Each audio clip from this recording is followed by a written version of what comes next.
Hello, students. I wanted to spend a little bit of time going over a couple of main points in terms of lecture. And I wanted to start with the idea of information literacy, since that's such a underlying component of this course. I thought it would be good to take a look at a couple definitions of information literacy and see what you think uh, is best, or one better than the other, or a combination of both.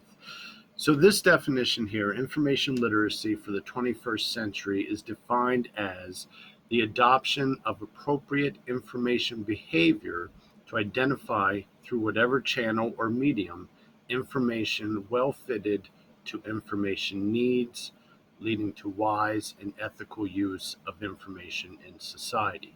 Okay, that's a 2010 definition. I want to take a look at one that's even older than that here.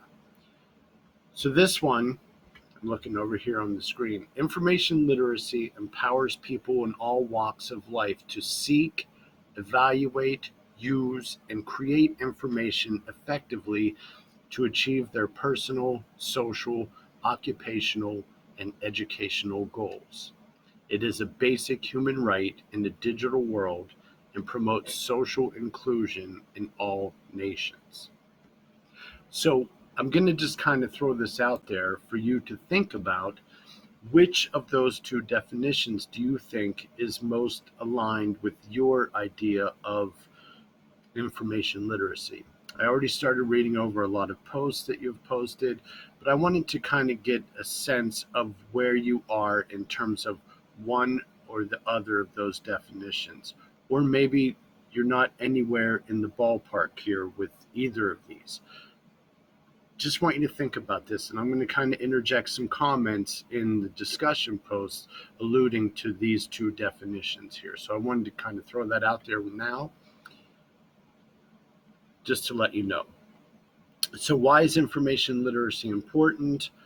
Well, so many of you are putting so many good comments in the discussion posts that I'm certain that you're looking at some of this course material, but I'm going to kind of just walk through a couple of these slides.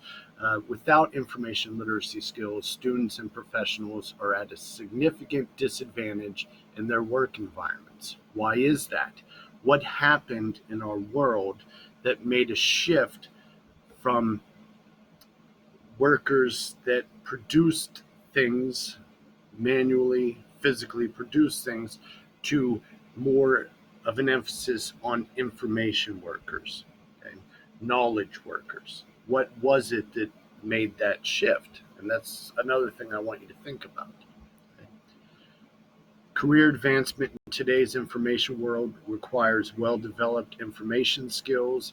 Employers really value people who can find information, make sense of that information, and convey it to other people. And really, in a sense, that's what we're doing in this course. We're finding information. The information that we're finding, we're going to make sure that it's the most valid, most reliable, most closest to the truth information that we can find. Once we make that determination, we have a list of sources that we have gathered. Now we need to make sense of this information, and then we need to convey it to others. So that's really kind of the three main components of this course, and we're going to kind of hash out how we're going to do that over the course of the next 8 weeks. Okay. Lifelong learning requires lifelong students to take the initiative to continue to learn and also to figure out what they need to learn. Okay. Lifelong learning. Any field that you're in these days, you need to have some continuing education. I have a brother that's a carpenter, and he's constantly taking training classes and going to different courses to learn new methods in carpentry work and new rules and regulations for handling different materials and all that kind of stuff. Anything related to the medical field, knowledge is always changing in the medical field. When knowledge changes, a lot of times the way that we provide healthcare changes, whether that's a new type of diagnostic tool, a new treatment, whatever. there's always opportunity and need to learn. So I think it's very important. And these 3 points here really highlight the importance and the need for information literacy. Okay. So I'm going to just skip down through here a little bit and talk about digital literacy. So, what happened and what was the shift that made our world go from this kind of production worker to more of a knowledge worker? Well, a lot of it has to do with digital literacy, digital information that is at our fingertips. In no time in human history has there been more data that has existed in the world than right now, this very minute. We have access to much of that data at our fingertips. So it's very important for us to be able to make sure that the information that we are getting from that data is good information. Okay? That digital literacy, we're going to just read this definition here. The American Library Association defines digital literacy as the ability to use information and communication technologies to find, understand, evaluate, create, and communicate digital information, an ability that requires both cognitive and technical skills. Okay? So it's not just about the tools, the technological tools, it's about being able to think through these things as well. Okay? So all of these things listed here kind of fall into that main 3 categories that I mentioned a few minutes ago. We're finding the information, we are making sense of the information, that would be understand, evaluate, and then we are doing something, we're conveying that information to others, we're creating it, we're passing it on to other people in different ways, and we'll get into more details about that later. Another point here, the information literate learner must combine the knowledge of how to find, evaluate, and communicate information within the context of a digitized environment. Again, there's those 3 points. I'm going to emphasize those every lecture throughout the course. All right, so what do we do here? How do we do this? These are kind of the steps. So we have define the need, the problem, or the question. Why do we need to get information?